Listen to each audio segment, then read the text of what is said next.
Welcome to Swastik tutorials. ये जो है सॉलिड स्टेट का हम लोगों का तीसरा लेक्चर है और आज हम लोग डिस्कस करेंगे पैकिंग एफिशिएंसी के बारे में। अभी तक हम लोगों ने सॉलिड का टाइप क्रिस्टलाइन एमोर्फस पढ़ा, उसके बाद क्रिस्टलाइन सॉलिड पे हम लोग फोकस किए और उसमें unit cell, types of unit cell, खास करके क्यूबिक यूनिट सेल पे ज़्यादा हम लोग ध्यान दे रहे हैं। और क्यूबिक यूनिट सेल आपको बताया पिछले क्लासेस में 3 टाइप के होते हैं, simple cube, body centred cube, face centred cube.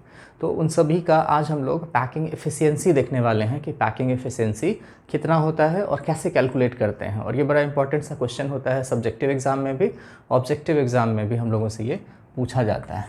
तो सॉलिड स्टेट का ये हम लोगों का जो है सो तीसरा वीडियो है, थर्ड लेक्चर है और आज हम लोग पढ़ेंगे पैकिंग एफिशिएंसी। तो सबसे पहले पैकिंग एफिशिएंसी क्या है उसको हम एक बार समझा दें।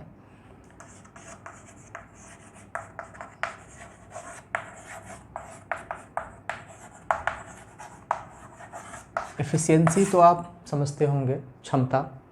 अब जैसे मान लेते हैं कि आप कहीं यात्रा पे जाने वाले हैं और आपने 2 तरह का लगेज तैयार किया। एक जो है सो आपके पास एक एयर बैग है जिसमें चेन वाला बैग है और दूसरा आपके पास कोई वीआईपी टाइप का जो है सो लगेज है।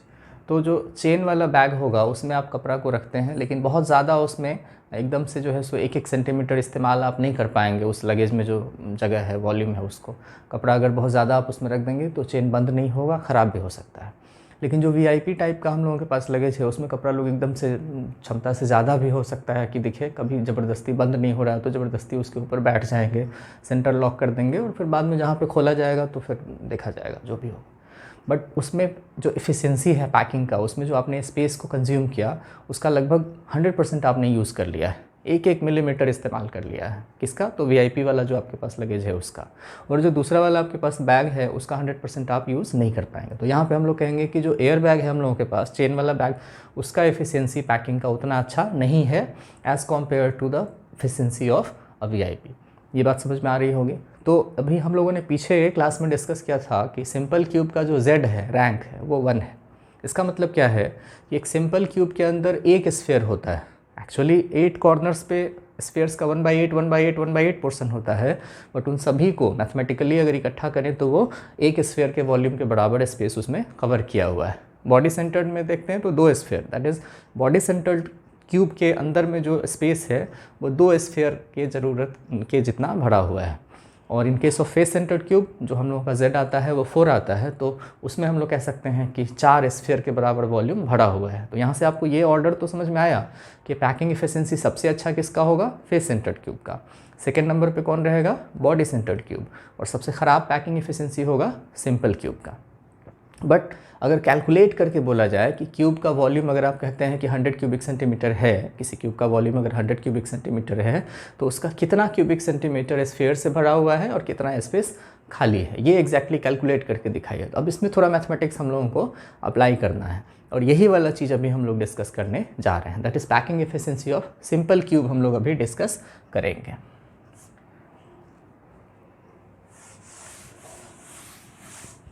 Packing efficiency of simple cube. तो यहाँ डायग्राम हम लोग एक सिंपल क्यूब का बना देते हैं।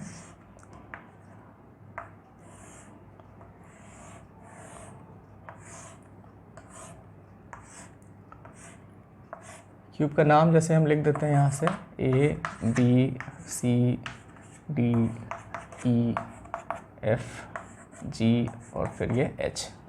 और इस क्यूब में जो एटम्स का, स्फीयर्स का जो अरेंजमेंट होता है वो हर एक कॉर्नर पे होता है। पिछले क्लासेस में जो हम लोग इसको बनाते थे तो छोटा सा स्फीयर बनाते थे, बट एक्चुअली उतना छोटा स्फीयर होता नहीं है। यहाँ पे हर कॉर्नर पे इतना बड़ा स्फीयर होगा कि एक स्फीयर दूसरे स्फीयर को टच कर रहा होता है। तो एक्चुअली यहाँ पे अगर हम लोग इसको देखें तो एक स्फीयर इतना बड़ा और एक दूसरा स्फीयर इतना बड़ा, और ये दोनों स्फीयर का जो रेडियस है वो सेम रहेगा। और यहाँ से E और F को हम लोग कहेंगे कि इसका क्या है, ये एज लेंथ। इस क्यूब का एज लेंथ EF है जिसको हम स्मॉल a से रिप्रेजेंट कर रहे हैं। और ये स्मॉल a जो है इसके बराबर में अगर आप देखें तो एक रेडियस इस स्फीयर का और एक रेडियस इस स्फीयर का, दैट इज़ ये टोटल आपके पास 2r के बराबर हो रहा है। अब हम लोग पैकिंग एफिशिएंसी का अगर फॉर्मूला देखें तो पैकिंग एफिशिएंसी हम लोग कहते हैं Z into volume of sphere by volume of cube into 100, ये हो जाएगा पैकिंग एफिशिएंसी का फॉर्मूला। तो सिंपल क्यूब में Z का वैल्यू कितना होता था, पीछे हम लोगों ने डिस्कस किया था 1, और वॉल्यूम ऑफ स्फीयर कितना 4/3 पाई आर क्यूब, तो इसको हम लोग लिख देंगे 4/3 पाई आर क्यूब। और जो क्यूब का वॉल्यूम होता है, क्यूब का वॉल्यूम कितना, तो A है, तो A का वॉल्यूम अगर हम लोग करेंगे तो A क्यूब हो जाएगा, तो यहाँ पे हम लोग लिख देंगे A क्यूब और इनटू रहेगा 100। तो ये वाला जो है सो आपको सब कुछ क्लियर है। हम लोगों ने एज लेंथ को A रखा था और A जो है सो 2 स्फीयर का रेडियस 2r के बराबर है।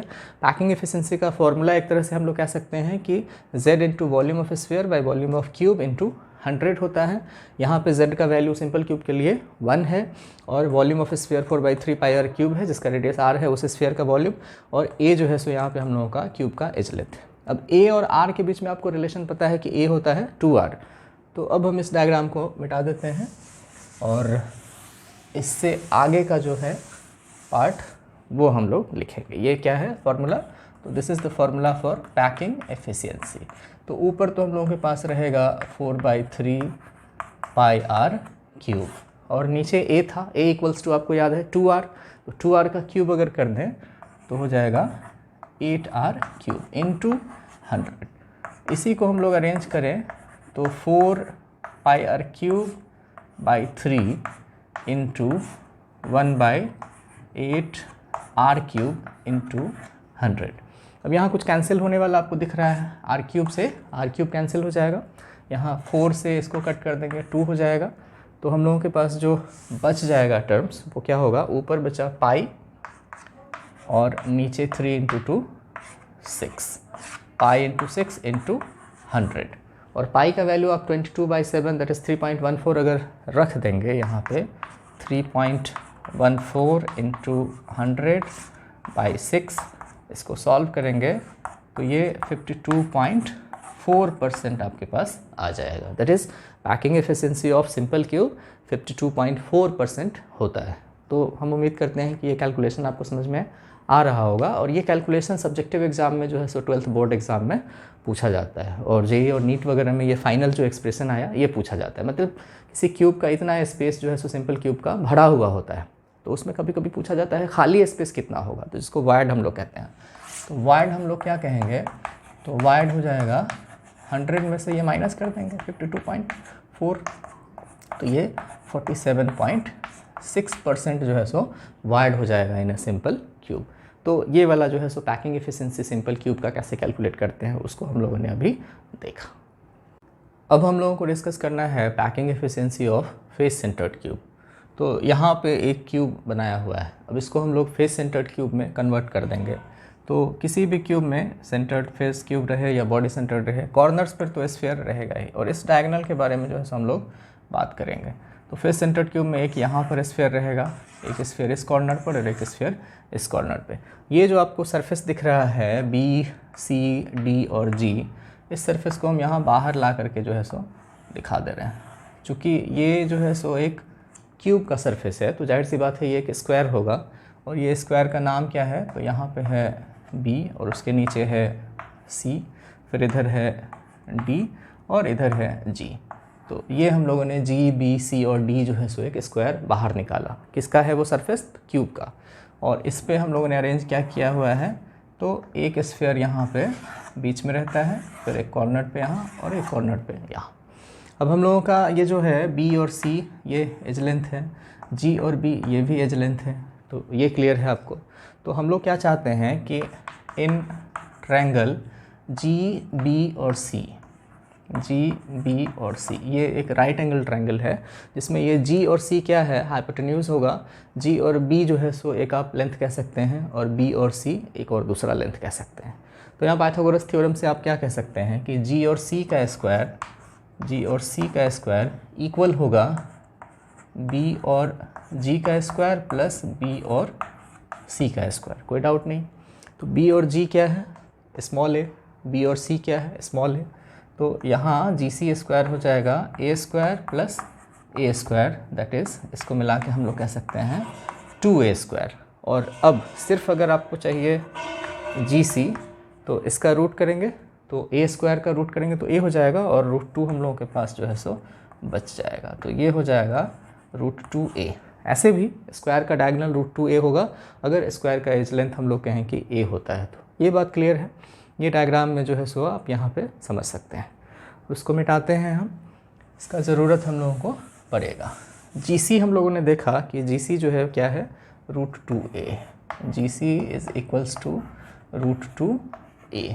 और G और C पे आप गौर से देखेंगे तो स्फीयर का एक रेडियस यहाँ से यहाँ तक आएगा, फिर यहाँ से यहाँ तक में क्या है पूरा डायमीटर आएगा, दैट इज़ 2 रेडियस आएगा, और यहाँ पे एक और रेडियस आएगा। फिर से यहाँ पे आपको 3 स्फीयर अरेंज किया हुआ दिख रहा है, किस पे, तो जो लंबाई GC है उस पे, जिसमें एक स्फीयर का रेडियस यहाँ से यहाँ तक, फिर यहाँ से यहाँ तक 2 रेडियस, और यहाँ से यहाँ तक एक और रेडियस, तो टोटल 4 रेडियस है जो कि GC के बराबर है। तो यहाँ से हम लोग कह सकते हैं कि √2a equals to 4r, √2a equals to 4r। तो सिर्फ a अगर चाहिए तो हम लोग कह देंगे 4r/√2, और यहाँ पर √2 से 4 को डिवाइड करें 2√2 आएगा, तो a इक्वल्स टू आपके पास हो जाएगा 2√2r। ये रिलेशन बहुत ज़रूरी है, ये रिलेशन हम लोगों को मिल गया कि जो एज लेंथ होगा इस क्यूब का वो 2√2 रेडियस ऑफ स्फीयर के बराबर होगा। अब हम लोग पैकिंग एफिशिएंसी के बारे में बात करें। होप कि आपको ये सब समझ में आ रहा होगा अच्छे से। तो पैकिंग एफिशिएंसी का जो फॉर्मूला है जो हम लोगों ने सिंपल क्यूब में लिखा वही लिखेंगे, packing efficiency equals to Z into volume of sphere by volume of cube into 100।